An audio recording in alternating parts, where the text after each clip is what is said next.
Welcome to Rollout Review. Welcome to Rollout Review, where we break down the most exciting, strategic, and creative album rollouts in the music industry. Today, we're diving into Tinashe's 7th studio album, Quantum Baby, which is the companion to last year's BB Angel, and which she has openly told us is part 2 of a 3-part series she is doing with these projects.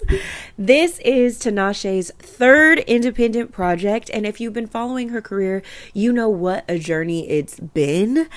We'll analyze every phase of her rollout and give each part a rating, plus some lessons other artists can learn from Tinashe's moves. Last video, I was just giving JT all 5 stars, so this video, I think I'm going to make the ratings just a little bit more difficult and do it out of 10 to just make it more interesting. But you know, Baby did an amazing rollout, so don't take it too personally. Anyways, let's jump into it. All right, so starting off with the pre-rollout momentum, Tinashe started the year on fire already because she released BB Angel last September, I believe it was. And in January, she had announced her Coachella performance. She also had done a BB Angel East Coast tour. It was originally part 1. I mean, that multiplied and matriculated into some craziness because who could have predicted this year that she was going to have? But if you stay ready, you don't have to get ready. And Tinashe is a pop star, so she was ready for it all. She did her East Coast tour and a Tiny Desk performance, which she posted on February 9th. And this was all a part of her post-release strategy for BB Angel, which was keeping her name hot in the streets. You just are staying on top of it. When you're an independent artist, you're able to act instantly on the creativity that you're inspired by, so you're more excited to roll everything out because you're in that moment, as opposed to when things are shelved, when things are delayed, and then by the time you're promoting it, your heart's not in it anymore. So February also saw the release of the BB Angel experience. Like I'm saying, all of this is just so strategically thought about, planned about, pre-shot, edited, and ready to roll out. So you could just see a cohesive plan all coming together. And then on April 8th, she dropped the bomb. BB Angel Part 2, Quantum Baby. And fans were hyped. And a comment about this being the joyride we've been dreaming of showed how connected her audience is to her artistic journey after leaving RCA. Because if those of you don't know, Tinashe came on the scene in 2014 with 2 On, which was a very R&B, like hip-hop heavy single. And then supposedly RCA wanted her to lean into the pop route and be a pop star, which caused the delay of her previous album Joyride, which came out in like 2018, and I think it was supposed to come out in 2016. It just, if you were wondering like what happened to Tinashe after 2 On, that's what happened. Is, you know, when you're signed to a major label, you don't have the freedom to do the things that you want to do. You don't have the support to act on things right away. It's just, you know, it's a tug of war of power when it really should be a partnership to elevate the artist and their career and, you know, help elevate whatever they have created or the momentum they've built for themselves. As for the pre-rollout momentum, building a strong post-release promo before announcing your next project keeps your audience engaged and sets the tone for what's coming next. So don't rush the process. Let the excitement for your next project simmer by continuing to promote your current work. So for teasers and pre-anticipation, Tinashe's teaser strategy was solid. I feel like it was maximizing suspense, building anticipation, because this is just coming off of the heels of BB Angel and going straight into Quantum Baby and going straight into the second part of a 3-part series. I just feel like you're doing a countdown, you're building anticipation, and we just are excited. She's doing a really great job of taking us along her journey with her as an independent artist, as someone who is basically saying like, F you to the major label system, I'm doing this my own way. And I really love that for her. And so for her pre-rollout momentum, I gotta give baby like 10 out of 10. Okay, so speaking about Nasty and the Coachella of it all, she literally tells us that Part 2 of BB Angel Quantum Baby is coming on April 8th. And on April 9th, you see the announcement of her new single, Nasty. And this track went viral, but the real key was how she built the momentum. I'm really just gagged by the rollout of it all. Dropping the song right before her Coachella performance was a genius move because it allowed her to debut the song in front of a massive live audience. And Tinashe is a performer, okay? Baby was in that desert hitting them moves. Like, what a great way to release a song and have people instantly want to listen to it again and feel like they're just really a part of an exclusive moment. The Quantum of Baby aesthetic we were seeing was kind of this Mad Max desert bay, and I love how she was performing in Coachella and doing that for like Nasty. Like, it's just all ooh, I love the cohesivity of it all. And her Coachella performance, again, it was the desert imagery, the bold choreography, the captivating visuals. Tinashe just used all of her socials, all of her visual creativity, just everything the way that it was meant to be used. And even in between Coachella, everything, she is taking us along for the journey, posting frequently on social media, keeping the comments on, and making fans feel like they had backstage access to her creative process. But coming here to single choices and timing, after Coachella and everything, she is continuing to build momentum, and she releases another single, but I feel like she did it in the middle of like Nasty having a huge moment.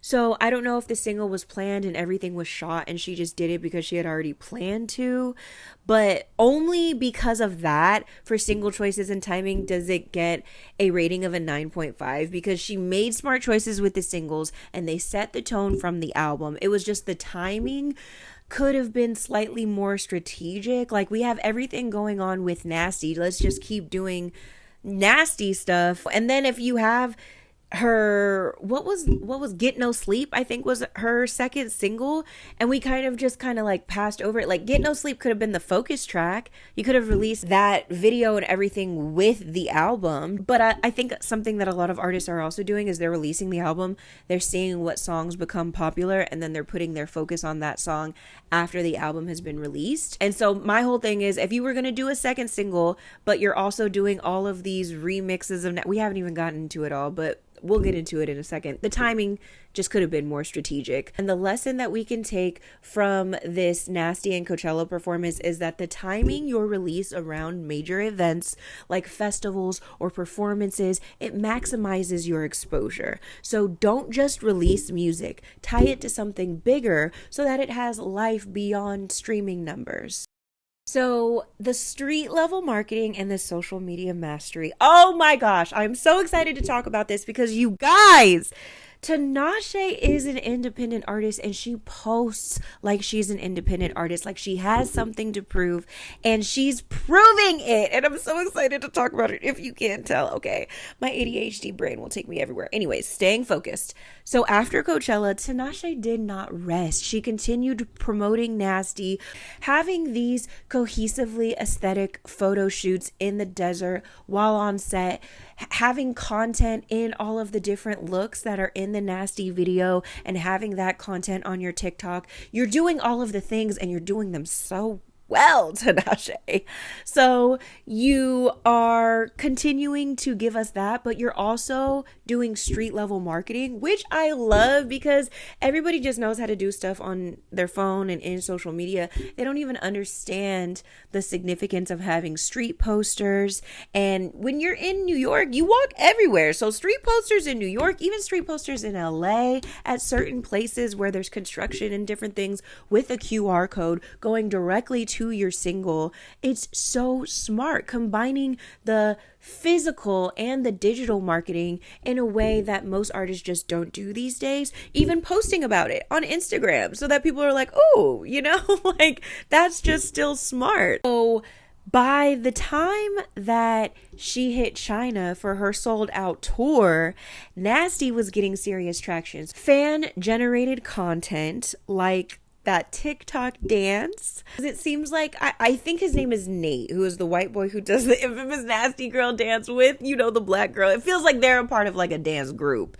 And he's viral himself. He has like 70,000 followers. He does this dance stuff all the time. He's been in Sex and the City memes talking about when this is Steve when Miranda's gone. Like, it's so cute. So a fan or someone from the social media team, I'm not pointing fingers, I'm not calling nothing out because it's genius. I don't care how it happened. But to be locked in with your fan base and for them to care enough about you to take a popular video and to put your song over it and for that to go viral, that's nothing that someone could have predicted, but it was something that Tinashe was ready for. And you can see it by how she embraced the virality. There's GIFs, there's memes, it's so much. And she's, is somebody gonna match my freak, like with the poster in New York, after she had been out physically at a party where they were spinning her virals and all of this kind of stuff. And it's just like, bruh, you're outside physically networking, you are recording all of it and posting about it, so you're digitally networking and marketing. The virality wasn't instant. It took persistence and clever use of social media to push things forward. But that's what a lot of artists don't do nowadays. They don't have the patience to continue to promote their project. They don't have the patience to not give up on their single after a few weeks if it doesn't instantly go viral. You have to understand that good things take time. Imagine if Tinashe had stopped promoting her single after a couple weeks and was on to the next thing before she even gave Nasty time to go up. I think Tinashe is also a more seasoned artist, and she didn't come up in the TikTok era. She's been doing this again since 2014.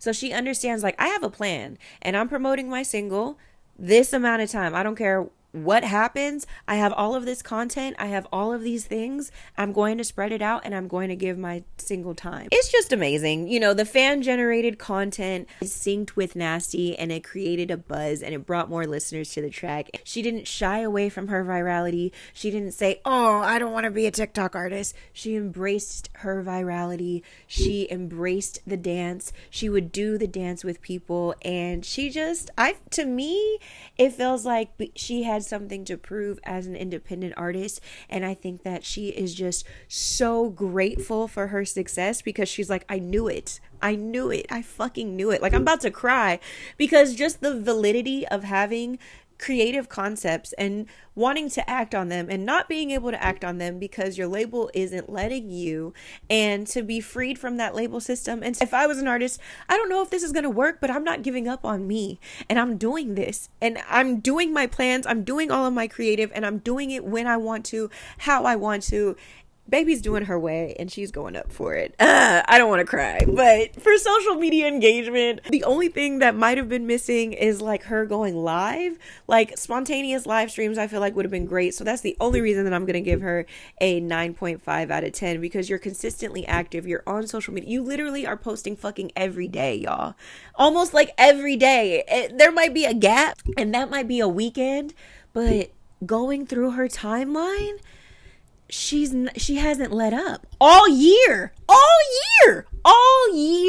And usually artists only post when they're in rollout mode. Whatever. She never stopped being in rollout mode then. She's constantly rolling out, doing shows, living the life of an artist. And that's of course where she's at as an artist. So if you're an independent artist who hasn't built up that momentum, you might not have that much to do. And so, yeah, that's the only thing that I didn't see. Maybe she did have live streams, you guys. If she did, she gets a 10 out of 10.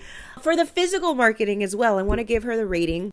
10 out of 10. Physical marketing still matters. Street posters, especially with clever look like a QR code, are a great way to convert real world engagement into streams. Also, be consistent with your social media content. Just persistence pays off, period. All right, you guys. So I said I was going to get into Nasty and the virality of it all, and I'm a woman of my word. So let's get into it. Let's talk about how Tinashe turned a moment into a movement, okay? So she did not let Nasty fade after its viral explosion. Oh no.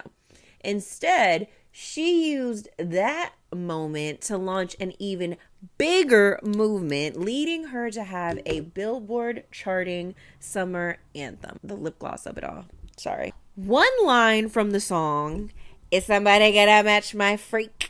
took on a life of its own, like sparking viral Twitter threads where people were debating who matches each other's freak. And I really love that for her. Like, I'm so excited for her. She leaned into the virality, taking to social media to amplify the hype. Mind you, she released Nasty at the top of April. Coming into June, it's been nearly 2 months after she dropped the music video, and she was still actively promoting Nasty by sharing behind the scenes swipe posts and creating new content using her song. And this wasn't just post-release promo for the single. This is still really a masterclass in how to keep a single alive and stay top of mind after its initial release, and also to build and sustain momentum for the album that we know is on its way. Tinashe showed consistency, and that's really where the magic happens. Nothing happens overnight. You cannot give up after a few months. Tinashe's been doing this for 10 years since her first single went big, and who knows how many years she was doing this before 2On even became popular. This is what she chose to do with her life. If this is what you choose to do with your life, just know that overnight success takes 10 years for everybody. So instead of letting Nasty become a flash in the pan that fizzles after a couple of weeks, she strategically extended the life of her single by encouraging fans to use her sound on socials as well. By doing what?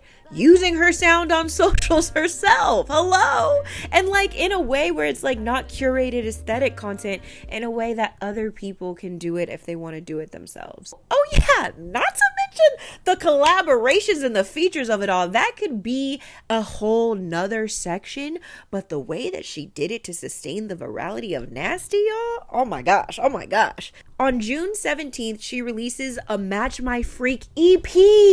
A whole Match My Freak EP of different remixes of Nasty. And little did we know that fast forwarding into July, she would also have remixes with Chloe Bailey, with Tyga, and with Kaytranada. Oh, did I mention that she had a song on Kaytranada's album that came out in June as well? You guys, collaborations and features are so important because you are able to then be broadcasted and introduced to other audiences that belong to those other artists. And that's the thing. Tyga doesn't have the same audience as Tinashe. Kaytranada doesn't have the same audience as Tinashe. Chloe Bailey might have a similar audience, but Tinashe is a little bit more pop than Chloe is. So all of these collaborations are so smart, they're so strategic, and they're all still so Tinashe. I love it. It just really added fuel to the fire because she not only had this EP, she also had limited edition merch drops, and she just kept finding new ways to feed her fans. And let me tell you, the fans ate it up, building even more anticipation for Quantum Baby while still keeping the buzz of Nasty going. You know, just keeping the buzz strong. So Tinashe understood that staying consistent is the key to staying relevant. Stay consistent, stay top of mind, okay? So for sustaining single momentum and collabs, I think you guys can tell, but I'm gonna have to give her a 10 out of 10 because it's clear that Tinashe understands the importance of sustaining a single's momentum long after its initial release, keeping the momentum with remix EPs, with more social media content, and even a limited edition capsule collection merch drop.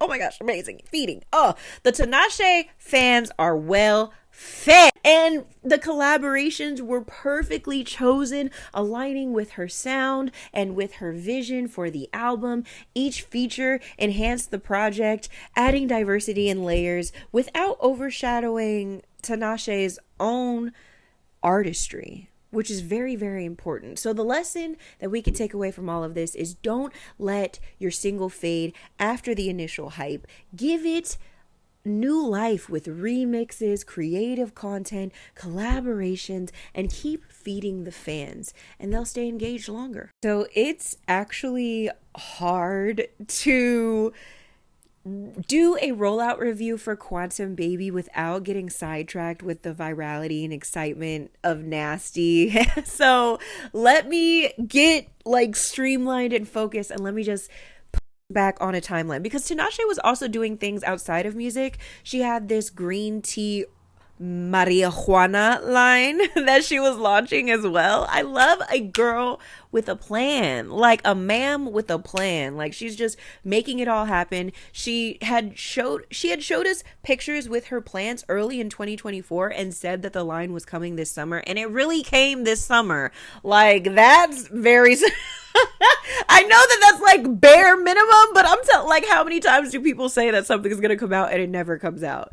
So May 30th, the Quantum Baby listening event. That's something that Tinashe posts about, and it's an exclusive listening event where she teases tracks from the upcoming album, and she's also introducing her green tea Maria Juana herbal line. Then in June, we're maximizing the virality of Nasty. She's on Jimmy Kimmel Live, and she's giving us more teasers for Quantum Baby. June 22nd is when she launches the Nasty merch capsule collection, which is super cute. She hasn't announced the official album release date yet. She teases more music is coming, and what she's hinting at is her next single, Getting No Sleep, which I talked about a little bit earlier with the singles and the timing. I just feel like Getting No Sleep was something that she had planned on releasing. I really feel like she could have saved it for when she drops the album and just had it been the focus track when she drops the album with a music video for that. But the release of Getting No Sleep, Tinashe drops the Quantum Baby album cover and reveals the actual release date.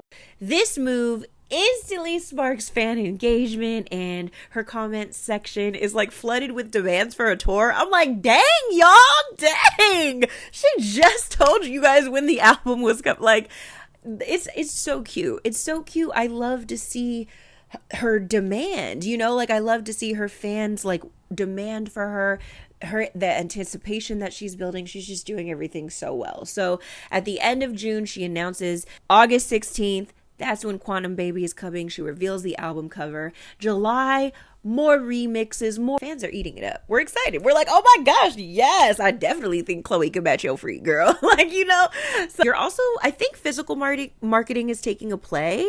Adding another layer to your rollout strategy. I'm seeing, I can only go based upon what she posts because I was not actively engaged in following the rollout as it happened. So I don't know if the physical marketing that she's posting is real or if it's like memes, but whatever, I'm here for it. And then by August 1st, we are in full pre-release mode.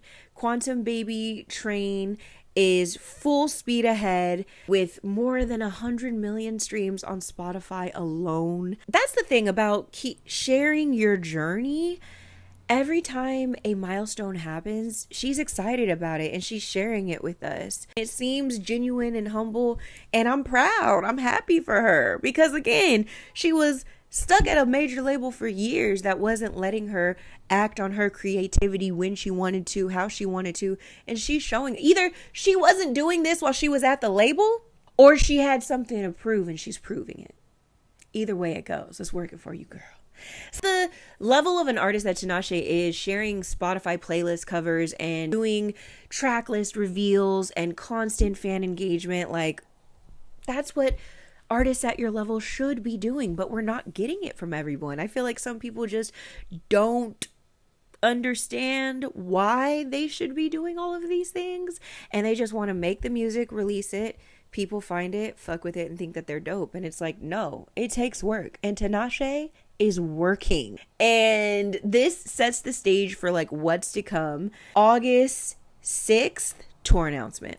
Boom. Tinashe announces the Match My Freak World Tour, which is her expanding on her BB/Angel tour that was at the beginning of the year. As we said, it was only part one. It has magnified into a full world tour, including North America, Australia, Europe, the UK, Asia, and she just shows how ready she is for the surge in demand created by the viral success of Nasty. So this announcement to me proves her strategic foresight as she leans into the success and doubles down on her momentum. I'm saying her, but I know that she has management. I know that she has a team. I know that she's not doing this all herself. I just don't know you all by name, so I'm just saying that it's Tinashe, but I know that she's not doing this alone. August 9th, tour tickets are on sale, and the countdown for album release. We're officially 7 days away. Getting to see your behind the scenes footage, your tour prep, personal moments with the fans. It's really simple but effective captions, and I think that it adds to the authentic connection with your audience. I think nowadays people take Instagram too seriously, and it looks like the kind of curated aesthetic content that belongs on a website. And I feel like Tinashe has a mix of the aesthetic content, but she also has a mix of what Instagram content was when it came out in 2012 or 10 or whenever it came out, where we were just posting about our life. And I cannot stress enough that people connect with people. And Tinashe doesn't have to be like, hey guys, here's a get ready with me, here's a day in the life. She's just being a person, showing her life. Don't overthink it. That's what it says. If you don't know what it says. It's a mix. It's the curated content. It's the relatable content. It's the taking us on your journey. Like, it's all of it. And she's doing all of it cohesively. Very fucking well. On August 13th, she celebrates Nasty reaching #1 on Rhythmic Radio. And that, again, you guys, like, taking us on the journey, marking a major milestone, showing gratitude for every achievement. And on that same day, she also reveals the magazine cover for The Cut, and the headline reads, Tinashe bets on herself, pushing the narrative of her creative journey and her independence. And it just serves as a reminder that with the right blend of marketing, vision, and persistence, an artist can build and sustain their own success, and they don't have to be a part of the major label system. They can do it on their own. It makes me want to cry. I don't know why. I think I'm just like so proud. You would think that I'm Tinashe's best friend or mama, the way that I'm like crying and proud of her. The aesthetic, branding, and imagery throughout this period, Tinashe stays true to her Mad Max desert inspired aesthetic, which defines the entire Quantum Baby era. And the cohesive visual branding not only enhances the album rollout, but strengthens the connection between the project's theme and her overall image as an artist. And so, final thing, August 15th, it's the final pre-release post. And in her last post before the album drops, Tinashe shares an introspective message where she says, tonight we enter the world of Quantum Baby, part 2 of the 3-part project. Like the quantum paradox, at my deepest, most essential core level are so many mysteries and contradictions. Bridging the gap between confidence and vulnerability is the human experience and my favorite kind of art. See you at midnight. And I feel like this closing note really just summarizes the narrative that she is trying to tell. And with that, Tinashe brings us to release day of Quantum Baby, closing the chapter of her pre-release while opening the door on a whole new era. So for her entire album pre-release strategy, I have to give you 10 out of 10. You've almost made me cry multiple times just talking about it, because it's so beautiful to see a really well executed plan in a time where it feels like the music industry is lost. They don't know what works. They're not believing in their ideas. They're just putting things out and they're saying, I want the fans to pick the singles. I don't want to take the time to pick the singles and to create the content and to bet on myself and my creative vision. I just want to do it. No, that's not what this is. How people go up, how people receive their music, that has changed historically over time. But you cannot stop being an artist. You can't stop making art. You can't stop being creative, because it's not like just instantly blowing up. And because other people who aren't doing things as well are just like instantly blowing up. That's not what music is about. I cannot believe that I'm crying. I can't believe that I'm crying. I can't believe that I'm crying, but I feel like the music industry is just so lost. Like, artists just want to go viral and they don't even understand like that music is art. Like, bruh, I'm so sorry. I gotta cut. Wait. Okay, no, I'm gonna fucking power through this. I'm gonna power through this. Music is art. And a lot of you guys just want to be famous, and you just want to be rich, and you just want to be signed to a major label. And I get it. It's fucking hard. That's why the term struggling artist is a term, because being an artist is hard and you don't take off right away. But if you stay down, if you stay 10 toes, if you have a vision and if you stand on it, if you plan it out and you execute it, it can go up. It can take off. It can do all of those things. It can bring all of those accolades, but don't be in it for the accolades. Be in it for the art. I can't. 10 out of 10. That's the lesson. I need to stop and clean up my makeup now. All right. And we're back. I'm going to make it quick for post-release promo and tour. That's where we're at. She released this on the 16th. Today is September 17th. It's been exactly 1 month since she released her album. And following the album release, Tinashe did not disappear. She shared her cover art, performance videos, her milestones. She went on to go to New York and be a part of the VMAs and be a presenter, and is just really staying relevant and top of mind. If she isn't posting right now, I don't blame her. She's getting ready to go on her tour, which is starting like any day now. So I'm so excited for you. Your tour dates for like the West Coast sold out so quickly. On August 16th, the album is finally released. And I think she had an album release party. I know that she partied the night that her album was released, but I don't know if it was a party that was open to the public. And post-release, she also created graphic assets for each song. Those can be used as multiple things. Those can be used as promotional assets, but they can also be used as like lyric videos if she wanted to on YouTube, which she might have very well done. Again, she shared that Zane Lowe interview where she expands on the title and giving us just more for the narrative of it all, doing magazine shoots. It's just a countdown for the tour. Yeah, just which is going to be in-person continuous promo for the album. You guys, going on tour after you release an album is very strategic. It should be, if you are able to do it, that should be a part of your album release plan to continue promoting your music. By borrowing other audiences, you can have openers or, you know, other things like that. Or if you're not a big enough artist to go on your own tour, to go on another artist tour.